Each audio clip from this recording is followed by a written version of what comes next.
সুযোগ হলেও সুবিধা হয় না, অর্থাৎ স্কোয়াডে সুযোগ পেলেও একাদশে জায়গা হয় না। টিম কম্বিনেশনের কারণে একাদশ থেকে বাদ পড়তে হয়েছে বিজয়কে, এমন ঘটনা বহুবার ঘটেছে। হয়েছে এমনও বিশেষ কোনো কারণে শেষ ম্যাচে বিজয়কে একাদশে রাখা হয়েছে, কিংবা একাদশেই নেই, সাবস্টিটিউট হয়ে কিপিং করতে নেমে গেছেন।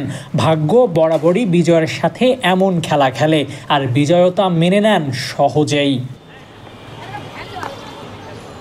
মেনে নেওয়া ছাড়া আর কি বা করার আছে বিজয়দের? দলের প্রয়োজনেই যেখানে শেষ কথা। দুঃসময়ের বান্ধব বিজয় একা না, বিজয়ের পথে হাঁটছেন পারভেজ হোসেন ইমনও। যুব বিশ্বকাপ জয়ের নায়ক এই ব্যাটার প্রত্যাশিতভাবে জাতীয় দলে ডাক পেয়েছিলেন, কিন্তু করেছেন অপ্রত্যাশিত পারফরমেন্স। ফলাফল বাদ পড়েছেন দল থেকে, বাদ মানে একেবারেই বাদ। তবে ইমন কিছুটা লাকিও। সর্বশেষ বিপিএলে পারফর্ম করে নজরে এসেছিলেন জাতীয় দলের নির্বাচকদের। জিম্বাবুয়ের বিপক্ষে সিরিজের ডাকও পেয়েছিলেন এই ব্যাটার, কিন্তু ওই যে পথ বিজয়ের পেছনে। সুযোগ পেয়েছিলেন, করতে পারেননি। প্রথম 3 ম্যাচের স্কোয়াডে জায়গা পেলেও একাদশের সুযোগ মেলেনি। পরের 2 ম্যাচে স্কোয়াড থেকেই বাদ পড়েছেন। 3 ম্যাচের একটাতেও সুযোগ হয়নি। পরের 2 ম্যাচে কিছু বুঝে ওঠার আগেই দল থেকে বাদ। কপাল বোধহয় একেই বলে। বিজয় কিংবা ইমন দুজনেই নির্বাচকদের নজরে আছেন, কিন্তু নেই জাতীয় দলে। ফেরার চেষ্টায় মরিয়া তারা, বিশেষ করে বিজয়। এই ব্যাটার আন্তর্জাতিক অঙ্গনে একজন পরীক্ষিত ওপেনার।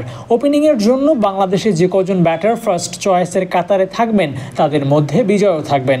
এমনকি আসন্ন বিশ্বকাপেও বিজয়ের খেলার সম্ভাবনা তৈরি হতে পারে। দলের 2 জন মাত্র উইকেট কিপার ব্যাটার।